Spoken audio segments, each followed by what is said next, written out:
지난 4화에서 저희는 IMF의 경고를 통해 위태로운 대한민국의 현실을 마주했습니다. 1997년 외환위기 속에서 우리의 기업과 은행이 헐값에 해외 자본으로 넘어갔던 고통스러운 기억을 되짚어 보았습니다. 그리고 오늘날 세계 최고 수준의 가계부채와 부동산 PF라는 뇌관, 빠르게 악화되는 재정 건전성은 27년 전과는 다른, 그러나 더욱 근본적인 위기의 그림자를 드리우고 있음을 확인했습니다. 국가가 우리의 부를 지켜주지 못할 때 우리는 어디에 의지해야 할까요? 대부분의 사람들은 은행이라고 답할 것입니다. 견고한 금고와 첨단 보안 시스템, 국가의 지급 보증까지.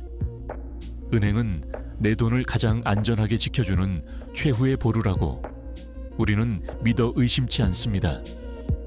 하지만 만약 그 믿음 자체가 거대한 거짓말이라면 어떻게 하시겠습니까? 당신이 은행에 맡긴 돈이 사실은 그곳에 존재하지 않는다면 말입니다. 오늘 우리는 현대 금융 시스템의 심장부로 들어가 은행이 어떻게 당신의 돈을 복제하고 이용하고 위기가 닥쳤을 때 그 책임을 회피하는지, 그 충격적인 진실을 마주하려 합니다. 이것은 은행 시스템의 근본적인 배신에 관한 이야기입니다.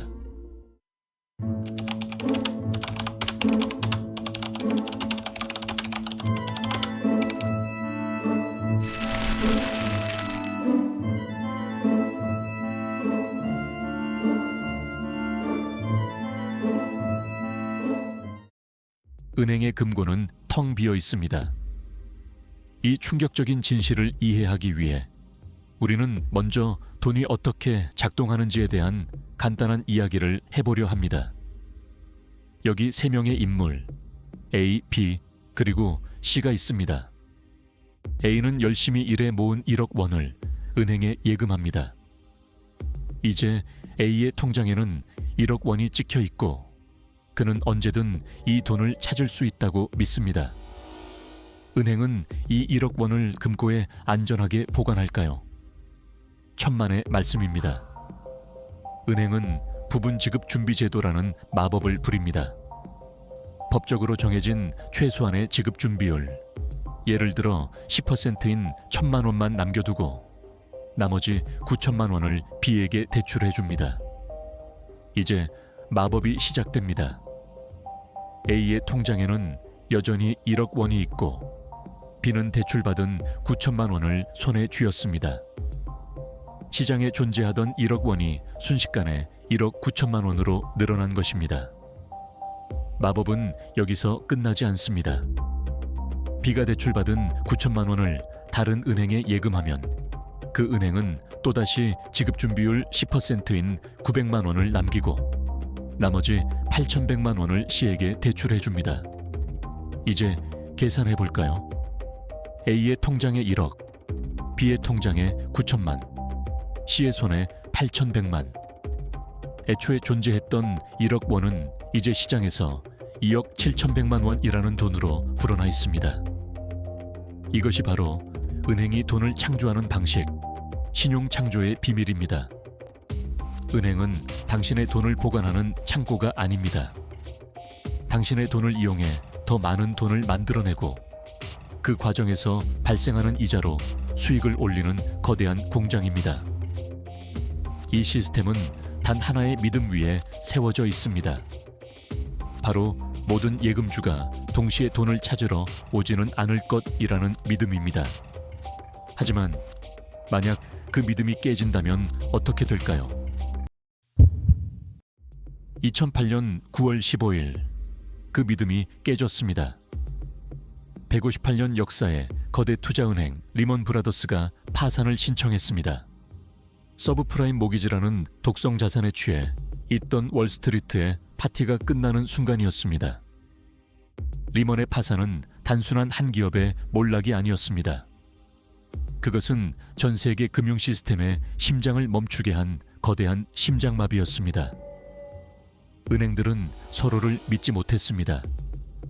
어제까지 돈을 빌려주던 동료가 내일 아침 파산할지도 모른다는 공포가 시장을 지배했습니다. 은행 간 대출 시장이 얼어붙었고 돈의 흐름이 완전히 멈췄습니다. 역사상 가장 거대한 규모의 뱅크런이 시작된 것입니다. 이 폭풍의 중심에 한 남자가 있었습니다. 당시 미국 연방준비제도 의장이었던 벤 버냉키. 대공황 연구의 최고 권위자였던 그는 자신이 평생 연구해온 최악의 시나리오가 눈앞에서 펼쳐지는 것을 목격해야 했습니다. 부분 지급 준비제라는 허상 위에 세워진 금융 시스템은 신뢰가 사라지자 모래성처럼 무너져 내리고 있었습니다. 버냉키 앞에는 두 가지 선택지뿐이었습니다. 첫째, 시장의 원리대로 파산할 은행은 파산하도록 내버려 두는 것입니다. 그 결과는 대공황을 뛰어넘는 전 지구적 경제 파멸, 수많은 사람들의 저축과 연금이 하룻밤 사이에 증발하는 재앙이었을 것입니다. 둘째, 국민의 세금으로 은행을 구제하는 것입니다.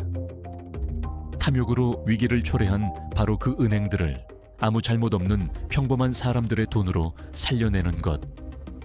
버냉키는 후자를 선택했습니다. 그는 수조 달러에 달하는 구제금융을 월스트리트에 쏟아부었습니다.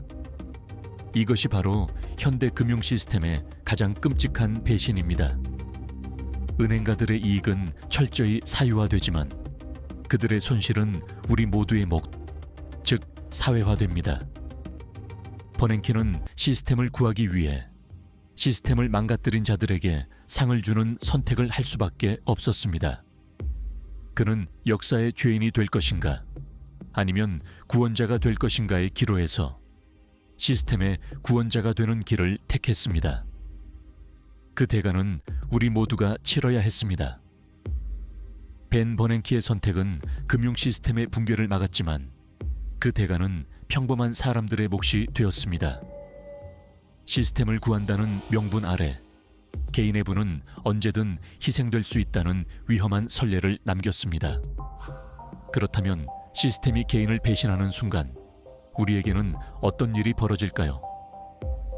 2008년 월스트리트의 결정이 어떤 나비 효과를 불러왔는지 우리는 지구 반대편 두 나라의 끔찍한 비극을 통해 목격해야 합니다. 이것은 당신의 통장 잔액이 한낱 장부 위의 낙서로 전락할 수 있다는 현실의 증언입니다. 2015년 그리스. 국가는 부도 직전이었습니다. 유로존 탈퇴, 이른바 그렉시트의 공포가 나라 전체를 뒤덮었습니다. 만약 유로화를 버리고 가치가 폭락한 새로운 화폐를 도입하게 된다면 은행에 예금된 돈은 하루아침에 휴지 조각이 될 것이라는 불안감이 확산되었습니다. 공포에 질린 사람들은 은행으로 달려갔습니다. 눈에 보이지 않는 거대한 규모의 뱅크런이 시작된 것입니다. 이에 그리스 정부는 금융 역사상 가장 극단적인 조치를 단행합니다. 바로 자본 통제입니다. 2015년 6월, 정부는 모든 은행의 영업을 중단시키고 국민들이 자신의 계좌에서 돈을 인출하는 것을 막아버렸습니다. 현금 자동 출금기에서는 하루에 단 60유로, 우리 돈으로 약 8만 원만 인출할 수 있도록 제한했습니다. 통장에 수억 원이 있더라도 하루 생계를 위한 최소한의 현금조차 손에 쥘 수 없게 된 것입니다. 이 사건은 현대 금융 시스템의 본질을 적나라하게 폭로합니다. 당신의 통장에 찍힌 숫자는 당신의 돈이 아니라 당신이 은행에 빌려준 채권에 불과하다는 사실입니다.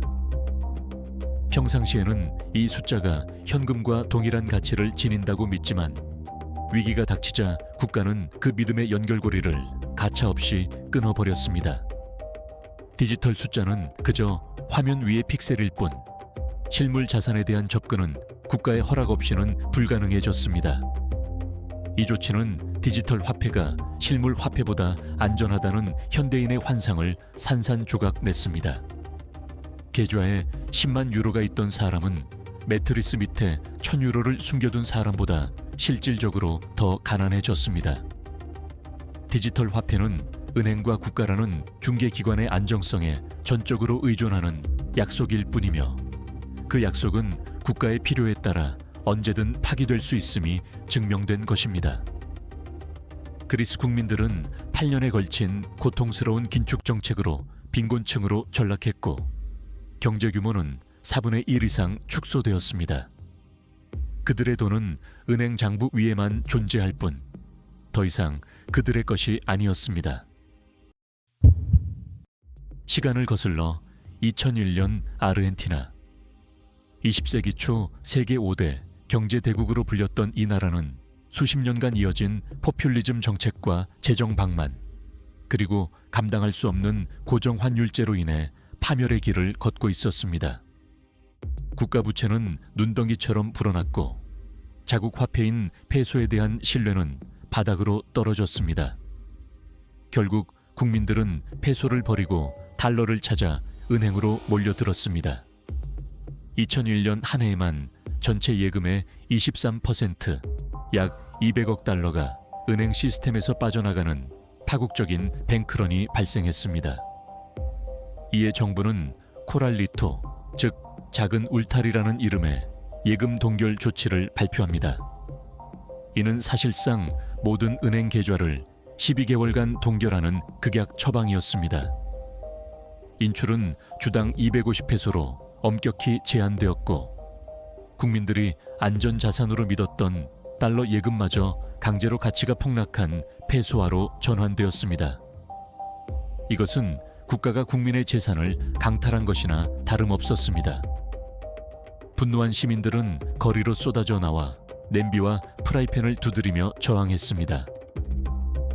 카세롤라소라 불리는 이 시위는 아르헨티나 전역을 뒤덮었고 정치는 극심한 혼란에 빠져 불과 2주 만에 대통령이 4번이나 바뀌는 사태가 벌어졌습니다.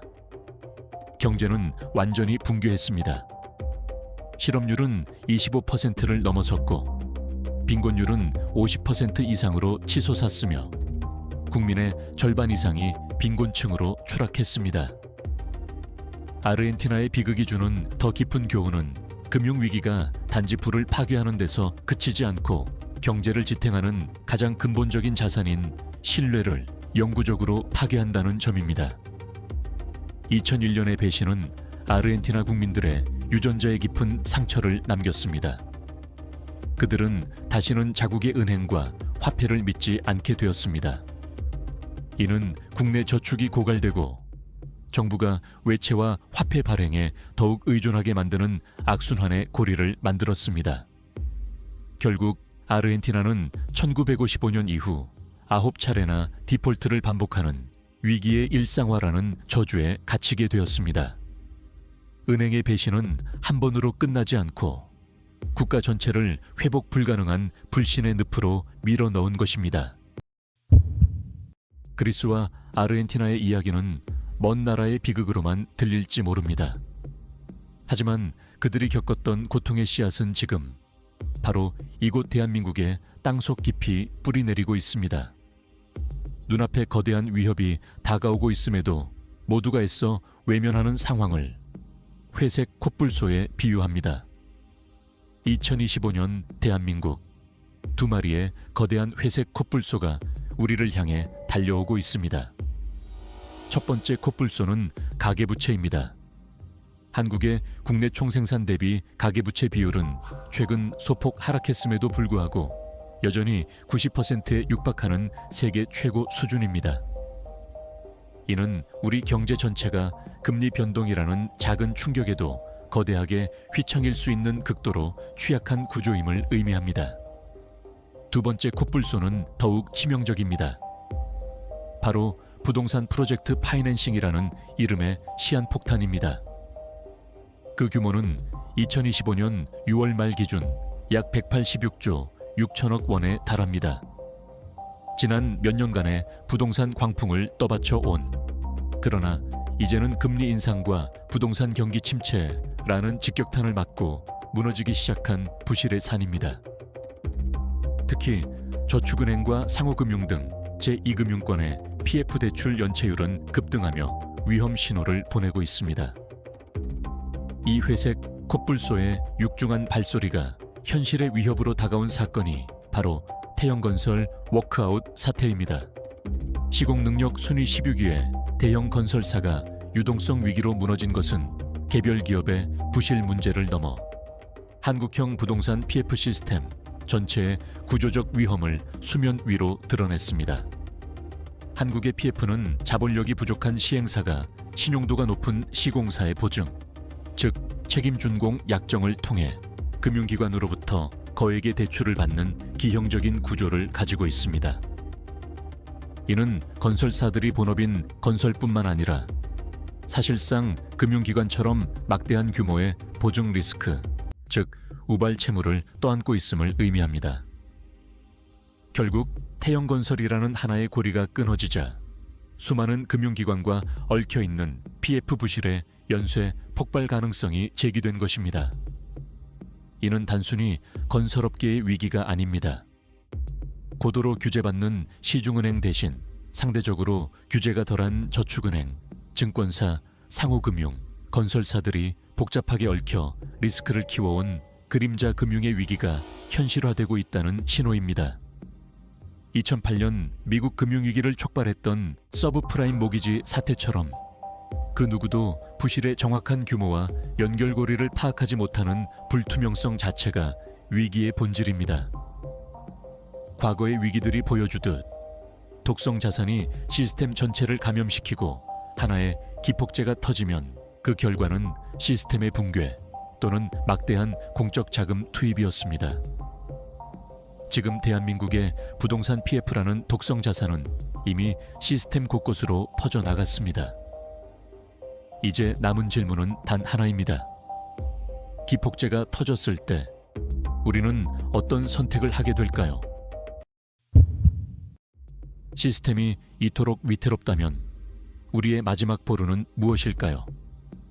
바로 국가가 보장하는 예금자 보호 제도입니다. 금융회사가 파산하더라도 내 예금을 지켜줄 것이라는 굳건한 믿음. 하지만 만약 이 최후의 안전망마저 거대한 환상에 불과하다면 어떻게 될까요? 최근 정부는 예금자 보호 한도를 기존 5천만 원에서 1억 원으로 상향 조정했습니다. 2001년 이후 24년 만의 인상으로 겉보기에는 금융 안전망을 두텁게 하는 조치로 보입니다. 하지만 그 실상을 들여다보면 의문이 생깁니다. 기존 5천만 원 한도 내에서도 은행권 예금자의 97.8%는 이미 전액 보호를 받고 있었습니다. 한도 상향의 혜택은 사실상 5천만 원 이상을 예치한 소수의 부유층에게 집중됩니다. 그렇다면 대다수 국민의 실질적인 보호 수준에 큰 변화가 없음에도 불구하고 왜 지금 이 시점에 한도를 올린 것일까요? 이는 부동산 PF 부실 등으로 제2금융권의 안정성에 대한 불안감이 커지자 이를 잠재우기 위한 심리적 안정 조치에 가깝다는 분석이 지배적입니다. 정부가 1억 원까지 보장하니 안심하라는 메시지를 통해 잠재적인 뱅크런의 공포를 억누르려는 의도입니다. 문제는 이 약속이 현실적인 위기 상황에서 지켜질 수 있느냐는 것입니다. 결론부터 말하자면 현재 예금보험기금은 체계적 위기 앞에서 속수무책입니다. 규모의 불일치가 그 첫 번째 증거입니다. 예금보험공사가 운용하는 예금보험기금의 규모는 약 18조 5천억 원 수준입니다. 반면 보호 대상이 되는 전체 예금 규모는 약 3천조 원에 육박합니다. 당장 뇌관으로 지목되는 부동산 PF 익스포저만 해도 186조 원이 넘습니다. 만약 PF 부실이 연쇄적으로 터져 다수의 저축은행과 상호금융조합이 동시에 무너진다면 그 손실액은 예금보험기금이 감당할 수 있는 수준을 순식간에 초과하게 될 것입니다. 이는 예금자 보호제도의 구조적 한계 때문입니다. 이 제도는 부실하게 경영된 개별, 금융회사의 파산에 대비해 만들어진 것입니다. 특정 금융회사의 문제가 다른 곳으로 번지는 것을 막기 위한 방화벽 역할을 합니다. 하지만 부동산 경기 침체와 같은 거시적 충격으로 인해 금융 시스템 전체가 동시에 위기에 빠지는 상황은 애초에 고려되지 않았습니다. 지금의 예금보험기금은 높은 파도에 대비한 방파제일 뿐 거대한 쓰나미를 막아낼 수는 없습니다.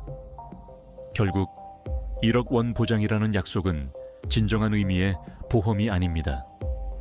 실제 대규모 위기가 발생했을 때 예금보험기금은 순식간에 고갈될 것이고 정부는 시스템 붕괴를 막기 위해 결국 국민의 세금, 즉 막대한 공적 자금을 투입하는 길을 선택할 수밖에 없습니다.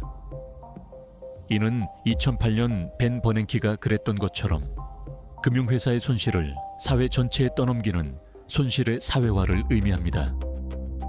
예금자 보호 한도 상향은 국민들에게 안전하다는 환상을 심어주어 고위험 금융기관으로 자금이 흘러가게 하는 도덕적 해이를 유발하고 그 책임은 결국 아무런 잘못이 없는 모든 납세자가 지게 되는 구조적 배신인 것입니다. 우리는 오늘 현대 금융 시스템의 심장부에 감춰진 불편한 진실들을 마주했습니다.